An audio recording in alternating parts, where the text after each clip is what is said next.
Good evening, everyone.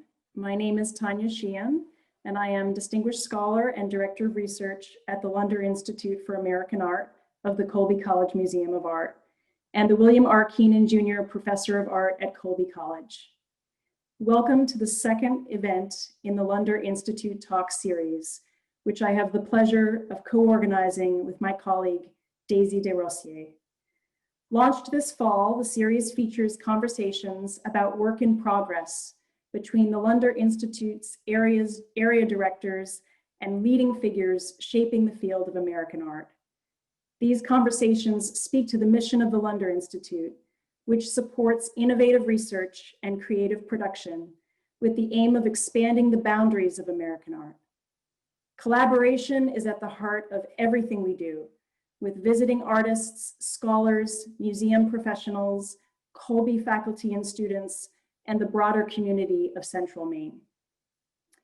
Innovation and collaboration are also what drives our guests this evening, artists Eric Gottesman and Hank Willis Thomas. In 2016, they co-founded the artist-led organization Four Freedoms, which seeks to model and increase creative civic engagement, discourse, and direct action. Four Freedoms works with artists and organizations to center the voices of artists in public discourse, expand what participation in a democracy looks like, and reshape conversations about politics.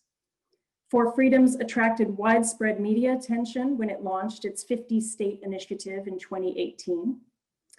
That project resulted in the installation of billboards in every US state and territory, designed by artists such as Carrie Mae Weems, the Guerrilla Girls, and the Lunder Institute's own Theaster Gates. This conversation will unfold over the next 30 to 40 minutes.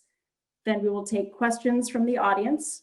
So please add your questions for the artists by using the Q&A button at the bottom of your Zoom window. So the chat has been disabled, but the Q&A button is where you want to add your questions. And we encourage you to do that throughout the conversation, and then we will ask the questions at the end. So thank you, Eric and Hank, for being here. It means so much to me and my colleagues that you join us tonight. Thank you. Thanks for having us. Great to be here. So I'm calling in from my house in Cumberland, Maine. Where are you guys calling from? Connecticut. I'm in Connecticut. I'm in Brooklyn, New York. Okay. I don't know if you heard, but there's only 19 days until the presidential election. Something on your mind, I'm sure. What is Four Freedoms doing right now? Well, we are in the midst of what we are calling, first, let me say thank you for having us. And it's a pleasure to be back, even virtually at Colby, where I've spent some really great time, where my first daughter was born. Mm-hmm. And it's great to be talking with you and with Hank for like the 6th time today. Yeah,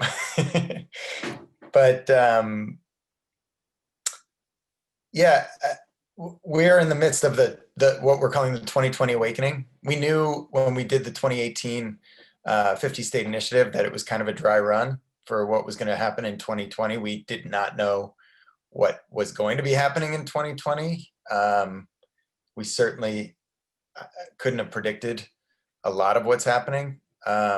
We held kind of our biggest event yet in early March, where we called together all the partners, all the different artists and institutions that did things as part of the 50-state initiative. And that was in Los Angeles. And it was literally, if it was a few days later, it would have had to get canceled because of the pandemic. And so what it was this amazing few days of community of artists that got together just because. And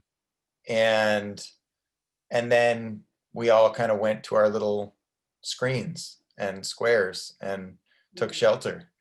And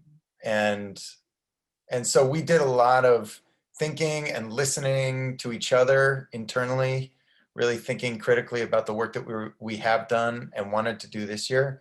And that led us to kind of a new set of values for our work this year. So that's the 2020 Awakening is sort of based on the 4 new freedoms, which are healing, listening, awakening, and justice. And Hank, do you want to add anything to that?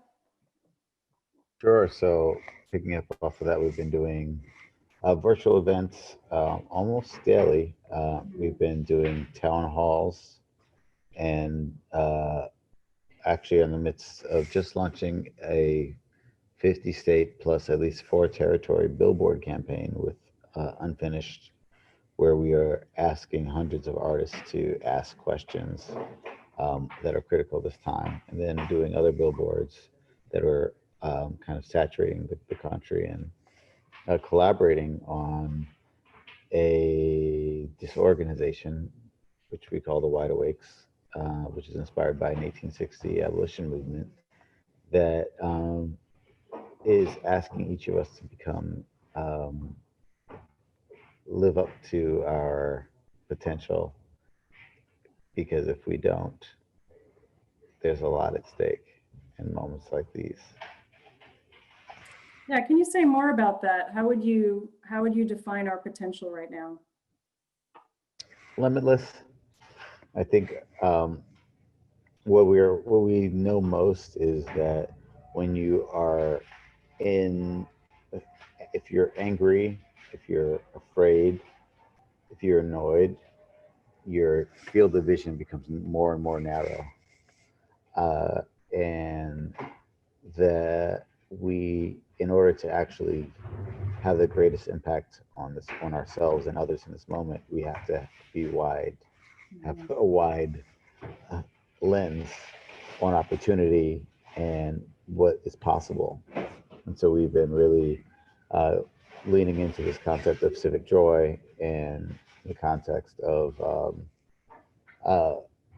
what it means to be part of a 21st century emancipation movement, when slavery has taken on other names, and also we still are in the process of, imprisoning ourselves in many ways.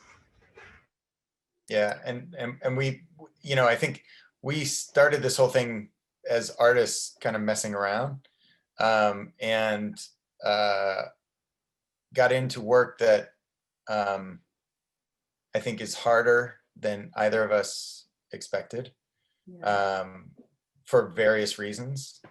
And yet, like, we both, I think, and others that we've been talking to, Michelle Wu, one of the other co-founders, and Sarah Rolfs, who was a development director for us for a while, we started talking a lot about how to bring that sense of play back into things, and play not in terms of, Hank discovered this book about finite and infinite games, and so we've been thinking a lot about what it means to play in games that are not about winning or losing, but that are about ever-changing rules and continuing to play. So the 2020 Awakening this year is based on what we call the Infinite Playbook that we made, and that you can find on our website.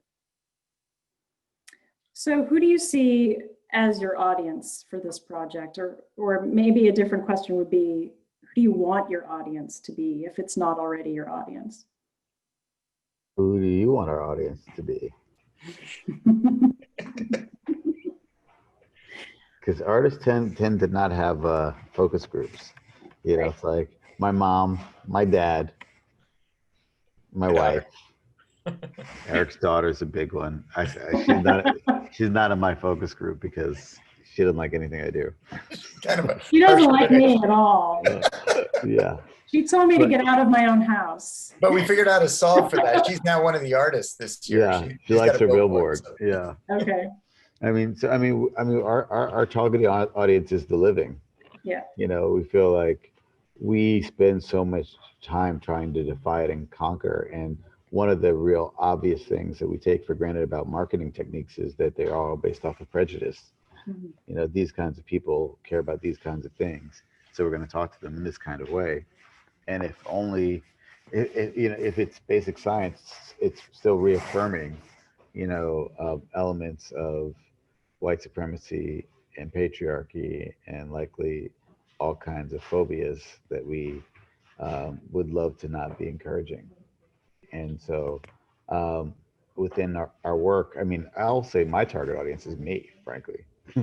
It's like, can I become a better person in a time like this when I just want to like curl up and, next Netflix and chill until infinity?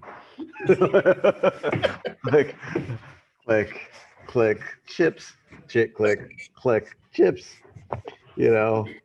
because it just seems that no matter what we do, the next at least 4 to 10 years or 12 years or 20 years are going to be like not as fun as the previous ones, which, included 9/11, multiple wars, Yeah. being traumatized by mass incarceration and violence, police violence, among so many other things. So if it's as scary as they say it's going to be. So I think for us, what we want to do is we want to awaken the heroes within ourselves, so that when it's time to show up in whatever way we are expected to show up, that we don't kind of run and hide. Yeah, and like one of the rules in the playbook that we made is love quiets fear. I mean, I think what we've been thinking about is something that, that Martin Luther King in his last book calls affirmative action, which is an affirmative speech, and thinking positively about constructively how artists often make things. And, it's important that that we're trying to, even as we're facing these really scary, potentially scary things, that we are thinking also about the joy that we can bring to them. One of the things Hank mentioned is civic joy. That's what we've been framing the work that we've been doing as aiming towards, not necessarily civic responsibility or the burdens of civic life or work, but rather thinking about the kind of the joy that we can bring to it, and making participating into something that can be joyful, rebranding protest as something that's maybe not that it's not as angry or critical, but it's something that people want to do. Yeah. So that's why we both wore pink today. We're very colorful now. I'm trying to bring. I got a little bit under here. Okay, so let's shift gears a little bit and talk about collaboration, because Four Freedoms at its heart and core is collaboration. So what does collaboration look like to you right now at the current moment, and how has the pandemic changed your collaborative practice, if at all? I don't know if the pandemic's changed our collaborative practice very much. I mean, we've worked remotely with Michelle and Wyatt and Taylor and the others for years. It's we can probably count on one hand how many of the quote unquote core 10 of us probably have been in the same, probably on one finger, been in the same room, maybe twice. One of the things that Eric and I know and have learned each and every day is something that's part of number one of the Infinite Playbook. So if you go to fourfreedoms.org and download the Infinite Playbook now, before it's 2021, you'll find on Google somewhere else this Infinite Playbook. And rule number one, is it rule number one? Is bring people into play. I think it's This is rule number 2. Sorry, we wrote a full rule book, and so learn the rules is bring people into play. And I think for us, the collaboration is not worth anything if we can't actually bring more people into the sense of play. And Carrie Mae Weems said it best. I know there's a lot of noise behind me, but Carrie Mae Weems said it best when she said that there's a lot of room for seriousness and play, but not a lot of room for play and seriousness. And in this infinite game, it's constantly about bringing new people, bringing new ideas, bringing new opportunities to it. One of the things that is the hardest for us is the way in which sexism reaffirms us as the makers of four freedoms, as the founders, and how messiah complexes and hero worship make me Batman and Eric Robin, in the way and then just makes people like Michelle invisible, and maybe even Wyatt, or sometimes or many other women in our collaborative. And that's something that we've been really thinking a lot about, is like, how do we first of all not fall for the okey doke, not fall for the trick that because one person has a certain level of microphone or status, that they have anything better or more to contribute than someone who's 21 years old and just walked in off the street. And so I think that part of keeping ourselves honest is something that we've had to negotiate a lot, and learning through mistakes along the way. What's going on over there, Hank? Oh, sorry, Tanya, what were you going to say? Are they sweeping behind you? Is this your studio? My nephew cousin is just got off of schoolwork, so. Okay. Yeah, one of the other rules is that the rules always change. So you know, there's a dynamism to the rules. I would say collaboration. I mean, I've always worked at a small. I think there's a difference between collaboration and co-creation, and I've always worked in a way on a small scale in co-creation, like where people are making things together after much conversation and deliberation. I think that as we've scaled up, the collaboration has moved fast, and there needs, I think one adjustment I've had to make is moving from a space of co-creation into one where people are working and you may not know what is always happening with everybody else, and there may not be as much deliberation or conversation or discussion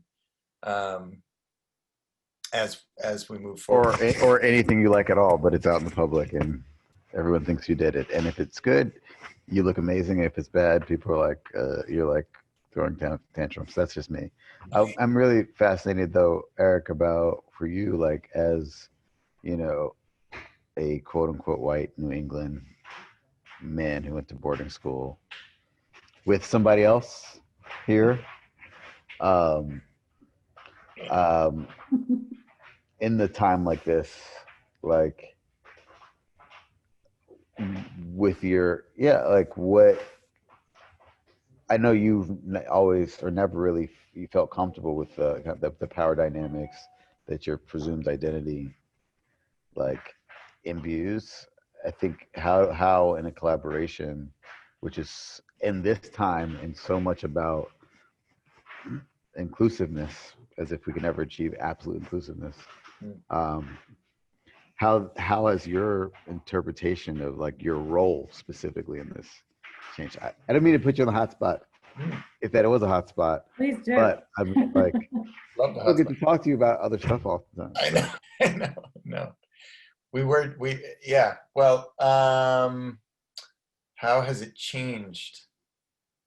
I mean, think about this. Donald Trump was not president when we thought about this project. Right. I mean, I think that like coming to terms with privilege is something that is a process, or I should say for me has been a lifelong process, and privilege in all its forms, right? Male privilege, perceived white privilege, although, you know, I grew up in New Hampshire, so I identified as white. I learned later that Arab might be a little different than white, but I don't know. But anyway, I'm still white. So, but what is Jewish white anyway? You're Jewish on your other white side. White. Yeah. So, but anyway, I mean, I think coming to terms with all those terms and those privileges is a process. I think where I am in that process right at this moment is that, like, I would like to be able to use all weapons at my disposal. Mhm. And the urgency that I feel means I have to figure out how to, I don't know, weapons is maybe the wrong analogy, but you got a And better, from the heart. yeah. I mean, maybe I want to use all tools at my disposal. Yeah. Yeah. So, I mean, I don't know that it's, yeah, so I think it's evolved. I think it's evolved, and I think the urgency is what has evolved it for me at this current moment. So, Eric, you started talking about this already, the relationship between your practice as an individual artist, though you're never really an individual artist, as you said, you're always Right. working with collectives and it's co-creation, but that's different than the collaboration for Four Freedoms. I'm wondering if, Hank, you can talk a little bit about the relationship between your individual artistic practice and the work of Four Freedoms. What's the difference, or where do they sort of one end and the other begin, that kind of thing? I think they're two different marketing tools, really.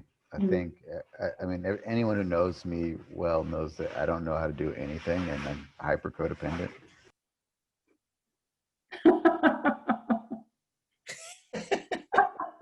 Why people can sweep We it. have to wait till, thank you. Can you come over here for a second, though? We would love to meet him. Come say hi. Come, this is Masani. He is a junior in high school, a sophomore in high school. Come down. Yes. Yeah. This is, a future leader. He's wearing his United Nations shirt, where I hope he represents our country well at some point. And he's in the studio helping me unpack because we just moved. And you're adding color to this, so thank you. So we're doing a talk at Colby College, Eric and I. I think one of the things it's been really fascinating. Eric and I've been, and we don't normally call each other by these names, so it's also weird. What do you normally call each other? He's Mr. Fantastic. Oh, of course. And he's Mr. Beautiful. So, Okay. So it's like, Okay. can we change our names? Because it's really hard to be. You can. Okay. So Mr. Fantastic and I also get called Giggles sometimes. Giggles, yeah. But I don't even know how to spell beautiful, so that's a problem. I'm Mr. Beautiful because I see the beauty in everything and everyone, and Mr. Fantastic because how's everything? Just fantastic. Yeah, things are fantastic. And so, I mean, I think we've never quite been able to separate our lives from our work. Yeah. You know, and I think if anything, our work has always been driven by a desire to be better and to be seen as better, for society to judge us well, and our family to be proud of us. And that's what Eric does. He did a billboard with his daughter, you know, like, because, you know, if he's parenting, like, why not? And for me, with my studio practice, which includes always like a bunch of people who are helping me figure out everything. Yeah. Like, people don't want to, like, necessarily, like, I've really struggled, and that's part of the reason I got so invested in Four Freedoms, with this kind of idea that I'm like this singular artist auteur with all these brilliant ideas, making things. I'm like, nah, I'm sitting here like throwing darts at a wall, begging people to help me figure out how to make stuff that I don't know how to make, that they don't know how to make. And then because I stuck with it, I get my name on it and occasionally get some money. But like, it's not fulfilling for me to work in such a way that doesn't allow me to fully acknowledge the beautiful side of my work, which is human-to-human interaction, which is based around vulnerability and generosity. And so what For Freedoms, and before that, the Truth Booth, and before that, Question Bridge, and before that, Cause Collective, have done for me is they allow me to be my more authentic self. Whereas I, as Hank Willis Thomas, is always a performance because I'm Hanky. I'm like my mom and dad's kid. And so I found it fascinating. And it came to me really, is it that all of life is a performance? When are you not performing? I know you're performing right now, Tanya. Can you tell? I'm a true post-structuralist, so I think it's always a performance. So how do you feel about performing? I've been performing my whole life. So even when you said, this guy from boarding school, like my first thought was, do I want 200? Deny. Do I want 200 people to think of me as someone who went to a boarding school? Because I was a scholarship kid at the boarding school. I passed into the world of privilege. I had a thick Boston accent, which this guy heard when I was 14 years old. So I'm performing every day in this world that we're in. And yeah, I'm very self-conscious of it. And some people are and some people aren't, but I especially am. So how does that inform your work? I mean, because, how does that inform your work? I mean, all of my scholarship in one way or another is about the construction of social identity. And so I've written a lot about how photography has been a tool through which people construct desired identities and then perform them in the world. And that's been a theme that, emerged rather unconsciously, but I've become more conscious of in the last couple of years as something that very much shapes my own story, at least the story I tell myself. So what would you say is your superpower, or Mr. Giggles? I don't know. I think I need a name. I feel like Yes, you do need a name. There's the guys have a name. Only you can choose a name. Well, but I mean, I think. But you've also, you've also written about ways that people cope and survive through the performance of hardship. Humor, or right. That's right. Even think about healing. I mean, and I was struck, Hank, by what you just said about Mr. Beautiful. How Mr. Beautiful, how your studio process is like a collaboration. Because I think what you just described is that the only art you make is as a result of persisting, like surviving. Yeah. I mean, that feels like a pretty important read of your work. I mean, yeah. I mean, but I don't know if that makes me special. I think there's also this mythology, especially when artists get to a level of quote unquote commercial success, commercial success, that's what you got into it for. But I don't know if anyone goes into art to get rich. It's just like a bad proposition. The chances that you're going to make money doing this stuff are zero. And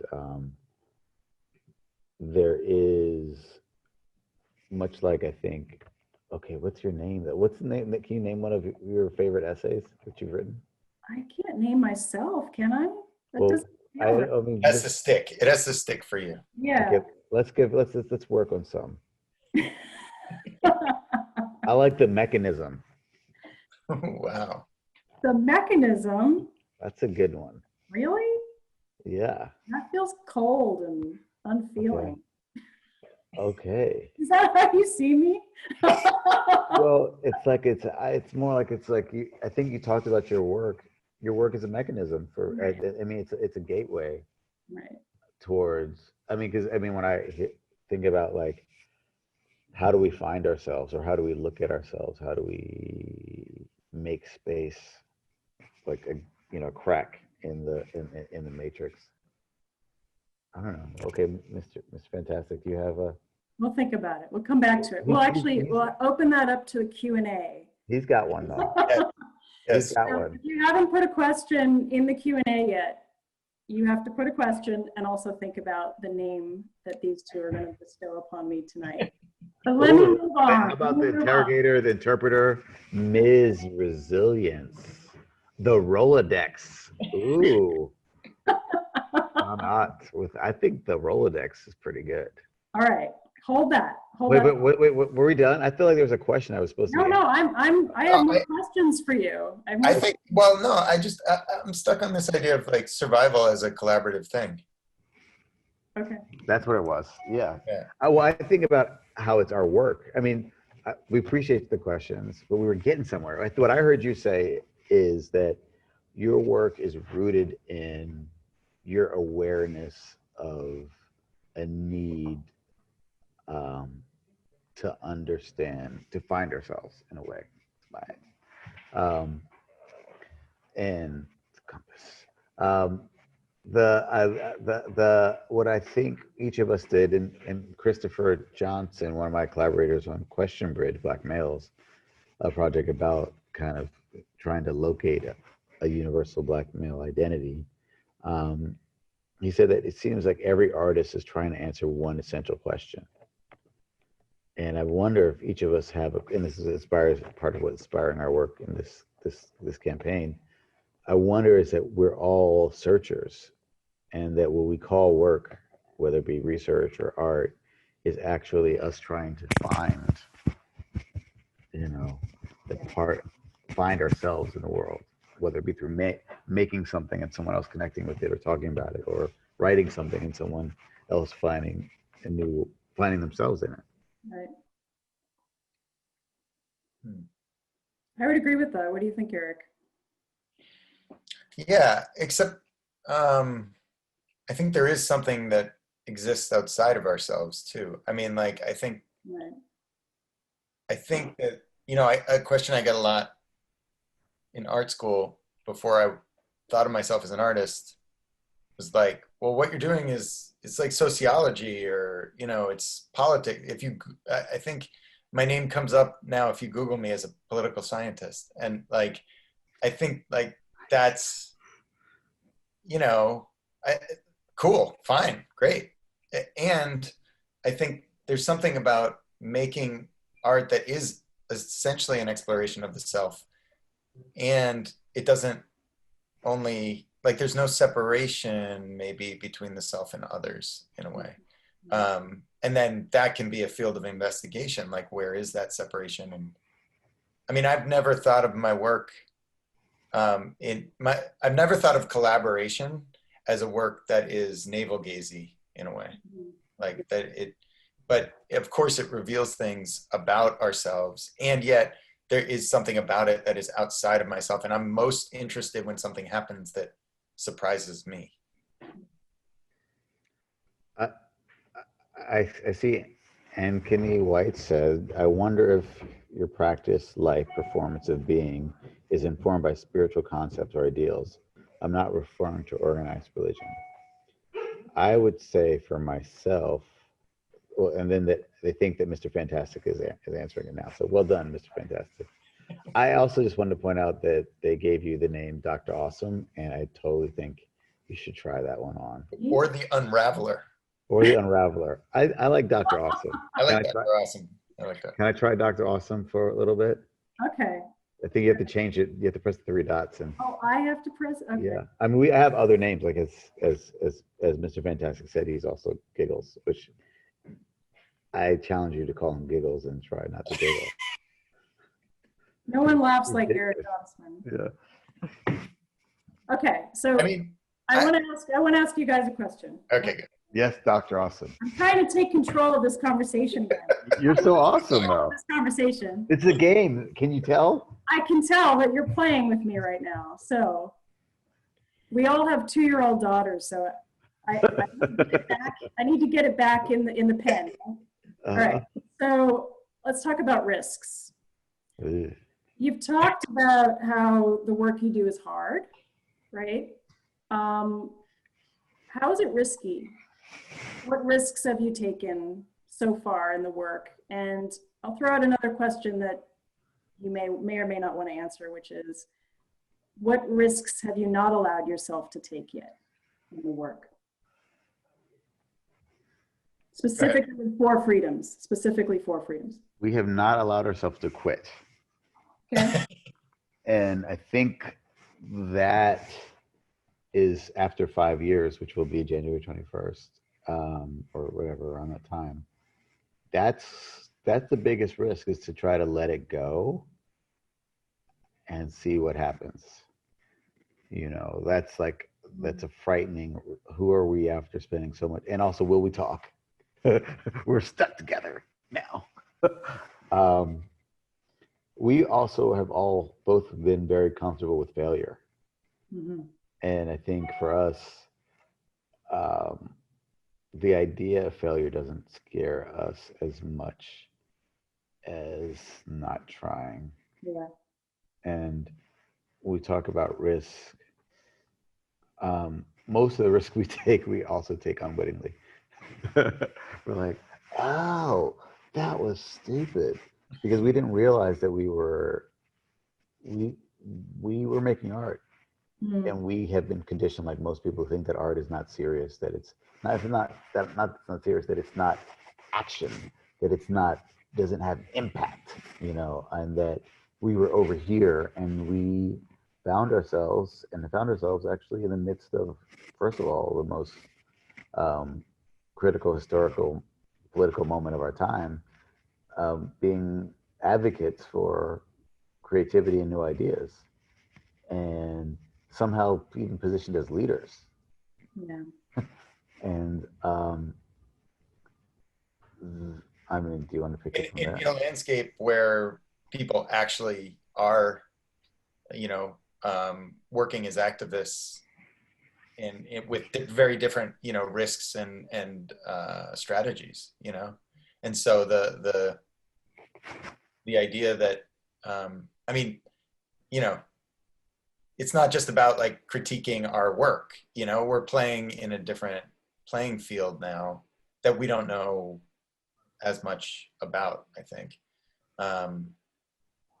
And I would say, like, I think that's something that's changed since the pandemic hit, is like, how do you take risks now? What does risk look like? I think in some cases risk looks very much the same.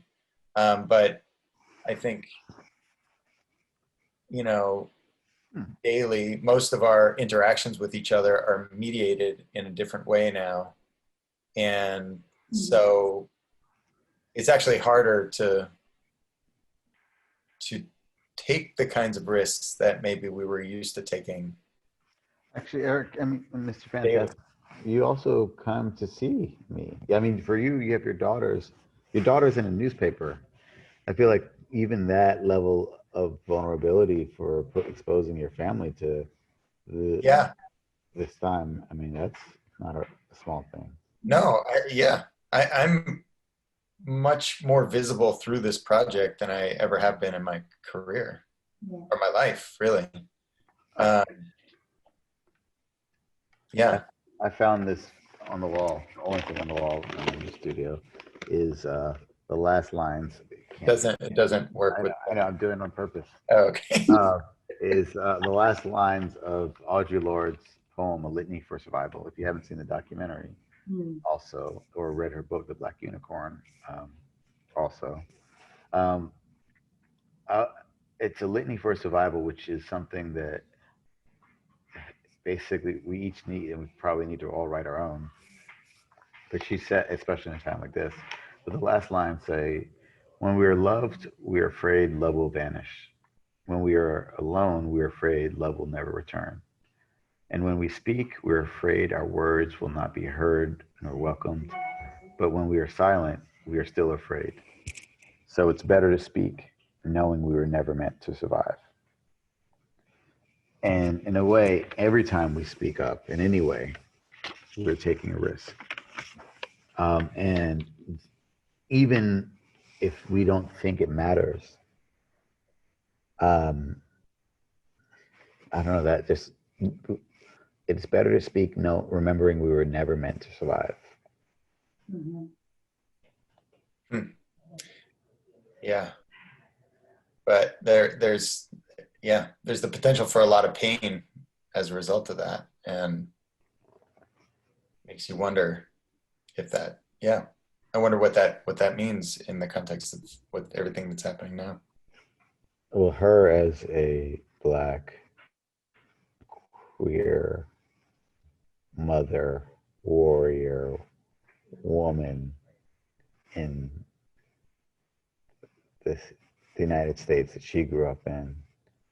I think that the idea is that if we're all gonna die, why not express ourselves? Because when we open our mouths, literally, we make an impression, and our words will have, our actions, for better and for worse, have ripple effects. So I want to end our part of the conversation by talking about ripple effects, where you want to see the field of American art going, how you think your work might be changing it. Where do you want it to go? Where do you want the field to go from here? We want it to go into the infinite game. We feel like finite games, which are, things like tenure, Yeah. that are about winners and losers, they're not meant for survival. Right. And they actually, as we see is happening to the planet and even happening to our country, are leading us to a dead end. Yeah. And we think, as fun as it is to get to travel the world and like show art and talk about it, if the limitations of that are in academia and galleries, and occasionally on the street, and not in every aspect of our lives, it's a finite game. And in societies that lived a lot longer than ours, a lot healthier and aligned with with nature, they didn't see art as something that you do over there as a decoration. Right. Art was in speech, it's in food, it's in sound, it's in movement, it's everywhere. And we need to stop thinking that art can only be stored at 56 degrees. Yeah. One of our collaborators on the Wide Awakes is a guy named Tony Patrick, who talks about ancestral intelligence. And I think that's been something, not artificial intelligence when you talk about AI, but ancestral intelligence. I think that's something that has been on my mind a lot. I think along the same lines of what Hank was saying, but said it just a little differently. I mean, I think I would love to see more of a recognition of artists as other things than artists. Artists as civic workers, as political leaders, as economic leaders, as education, leaders in education. Art as a form of experimenting with the world that we want to live in. Yeah. Before we move on, Dr. Awesome, since you just got a new name.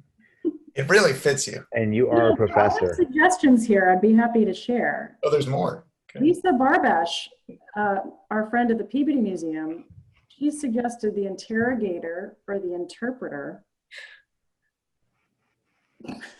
I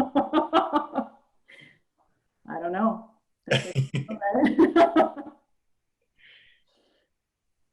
I'm seeing the question. Yeah, I think, well, also, I mean, I'm going to just call it out that in 2014, I was in London with Mr. Theaster Gates, and we've been friends for 15 years. Yeah. And I had been so amazed with how he went from, in my opinion, this trash talking dude about what he was going to do in Southside of Chicago, to being like, wait, you really did that? Wait, you did that? Wait. And thinking about how a model similar to what he was doing with archives and buildings and urban development could be applied to the political field through an art practice. And um, you know, he's been one of my dear friends and mentor heroes, troublemakers for a long time. And so I definitely see this work of social action in that legacy. And of course, Eric has his own entry point to that. And he asked a question that is long, so I want to let Eric answer that. Let me read the question from Theaster. So we've got a bunch of questions here, and we'll start with his because you've just mentioned him. So Hank alluded to the closure of the project. What does it mean to give it up or turn it over? Can they imagine how their projects might reform themselves from artwork to temporary project to political party to charitable structure or autonomous structure? Who leads if not you? I mean, all those questions I've been thinking about a lot. Yeah. And all those possibilities.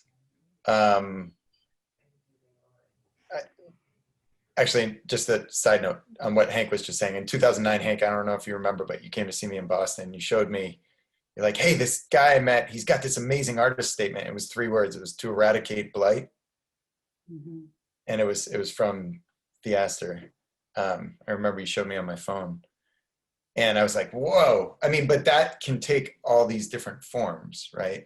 And the platform on which you can play that out, play that, you know, mission in a way, artistic mission out is many. I've always thought about, you know, my entry into that work is through kind of, you know, the history of fluxus and relational aesthetics and social practice and teaching, and really through teaching. And for me, teaching is about creating models. And so there's a lot of different models that have spun off of all the many frenetic things that we've done over the past several years, including the model for the thing itself, you know, and the thing itself certainly doesn't need Hank or me, maybe doesn't need any of us that have been working on it. It could take other forms, but I think it's important for me before closing out the project to figure out what the model is and at least pass it on in some way. And it may be that artists are leading organizations or artists are leading movements, or, you know, that may be the thing. But yeah, I mean, it could also be a political party. I think it'd be great to run a Wide Awakes candidate in 2022 somewhere. That was how this all started, right? I mean, I wanted to run Hank for office at some point. Mr. Fantastic, can you talk about someone who wanted to ask about In Plain Sight and wondering if you could speak to the collaborative solidarity building aspects of the project and the role Sky played for you as public site? Yeah, so I mean, In Plain Sight is a project led by the artists Castles and Rafa Esparza, 2 LA-based performance artists who are amazing and created a national action by artists to skywrite messages above immigrant detention sites, essentially mapping out the geography of the immigration detention system, which is largely invisible. We played a supportive role to them. It was very much their project, a separate project, but it was something that struck a chord with us, in part because Castles had told me at one point that that they'd sort of been inspired by the Billboard project that we did before. But also because and decided to outdo us. They went to the sky. But I think, you know, that's the kind of thing that I was trying to answer through my answer to Theaster's question, is like, it'll take different forms. There'll be a 2.0 and a 3.0, and it'll take on forms that we can't even imagine. So let me pose a question here from one of our students at Colby, who was a Lunder Institute research assistant last year. Olivia Hochstadt asks, do you think all art is made in survival mode? How is this different in COVID times? I think all life is survival mode. I mean, it is, you know, life is hard for everyone. And taking any action, whether it be doing a sit-up if you're physically able to do that, being generous, asking for help, they're all very hard. I think there's a desperation actually in art because no one is asking you to do it. Like, and those of us who are so invested in it are literally begging the world, the community, to tell us that our lives are worth something. You know, like the generosity is in the audience who accepts what we produce. I mean, of course, it might be getting in trouble with some people, but I'm like, there's no reason to spend all this time by yourself looking at random materials and try to make something that people care about unless you desperately want to feel valuable and to contribute something that people will appreciate. So yes, I think all art is made in survival mode. I had a question for you, Doc. Me? Because we're making art right now. I know we are. I'm aware of that. Having come in here as Tanya Sheehan and now performing Dr. Awesome, from your many educational perspectives, what does it feel like and mean for you to take on a different identity, and what does that identity demand of you in your imagination? This particular identity that we're performing right now? Dr. Awesome. Yeah. Well, I think I'd, you know, in a way, have to go back to what Eric said about Mr. Fantastic. I can't. I've known him for 30 years. Giggles. Giggles might be easier. Giggles might be easier. There are things I can say and do in this performance that I can't do in any other. And we have an incredible platform in places like Colby College, the Lunder Institute, Purchase College.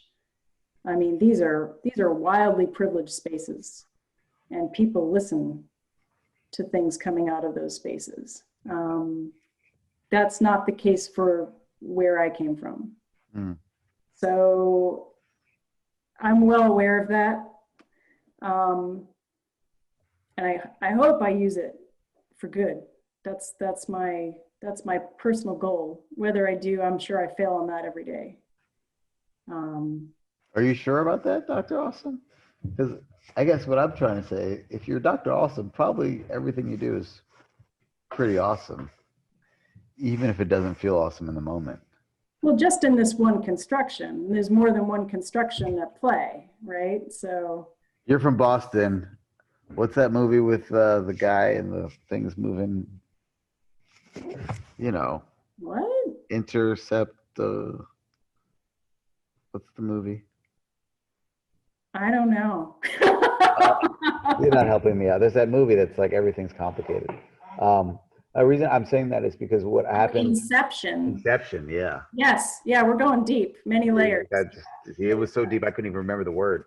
The reason I say that is because when I feel a total stranger gave me this name, Mr. Beautiful, and someone else last year said that is it because you see the beauty in everything and everyone.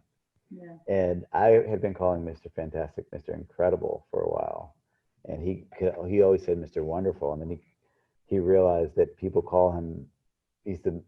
What was the story that you said?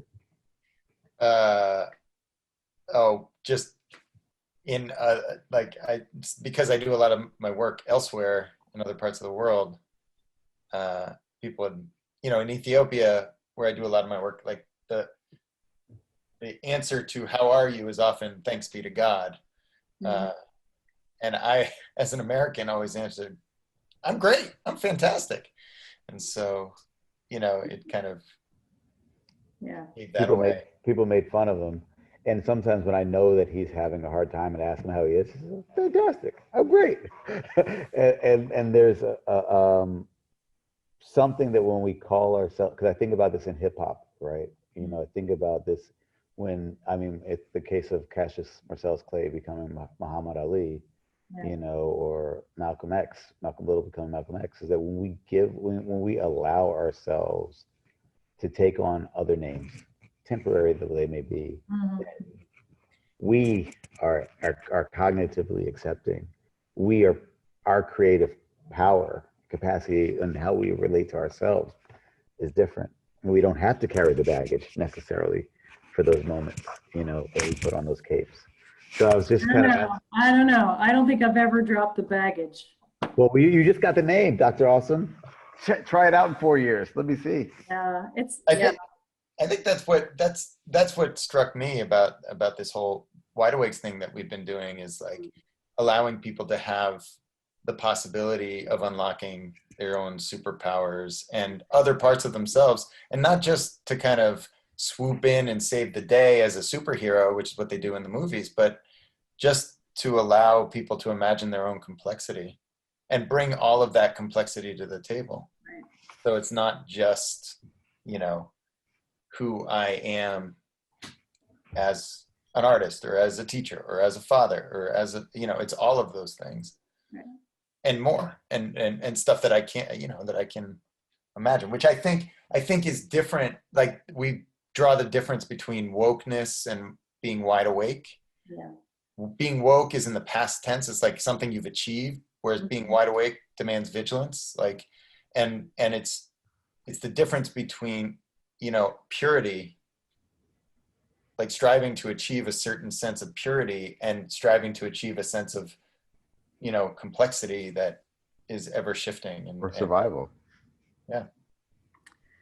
So I want to honor our question askers and share the questions that remain, knowing that you can probably only pick one to tackle, or maybe you can try to do all three with one answer. That would be a challenge. So the first is from Elizabeth Jabbar, who directs civic engagement at Colby. She says, would you consider community arts and arts organization as forerunners of civic participation and joy? Jackie Terrassa, who's the director of our museum, the Colby Museum of Art. If speaking is always a risk, is there more or less risk if the person speaking has greater privilege? I think that's something we've talked a fair bit about tonight. And then Amy Ron, who I know is at the University of Maine, Augusta. Hello, Amy. Would you be willing to share any daily practices that help you integrate art into all parts of your lives? These are awesome questions. So I'll throw them at you, knowing that we've got about 3 minutes. Okay, rapid pace. Daily practice is we perform Mr. Fantastic and Mr. Beautiful every day, and are uncomfortable with it because we're not trained performers, and that forces us to see ourselves differently. Yeah. Fast. At 4 o'clock disorientations, anybody can come. There are ways to kind of try out these new identities that we're trying to build, and have unlikely conversations in this format that's, you know, kind of pre-programmed and algorithmic. Yeah, I wanted to just say something about the community arts and arts organizations. I think, yes, I do consider community arts organization, education, pedagogical models as you know, forerunners or co-runners to civic participation and joy. I think arts institutions, arts organizations are civic organizations.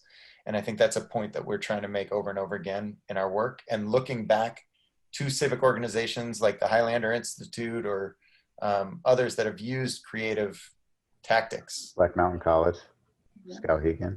Yeah. And what was the last one?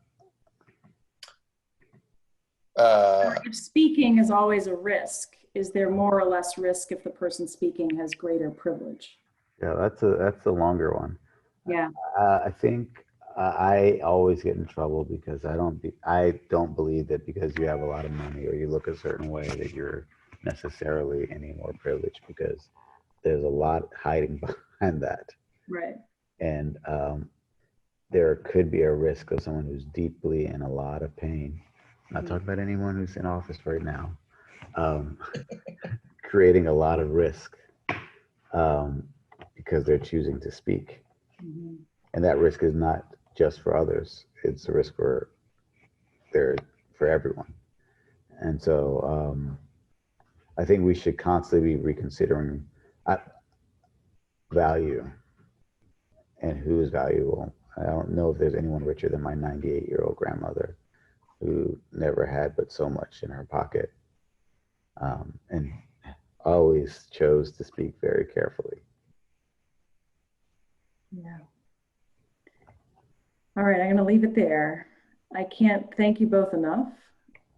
This was really illuminating. I'm grateful for the new performance that I will now have to work on.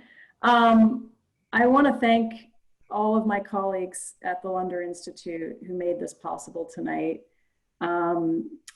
Everyone at the Colby College Museum of Art, the folks at Colby ITS who are incredible, and to Peter and Paula Lunder who make everything that we do possible. The next conversation is with your friend, Theaster Gates, and he will be speaking with Romy Crawford, and that will be on November 12th at 6 p.m. Eastern Time. So we hope you can join us. Thank you both so much. Thank you, this was awesome. Thank you. Thank you so much. We really appreciate the gesture and the generosity. All right. I'll talk to you both soon, and good night, everybody. Thank you for joining us.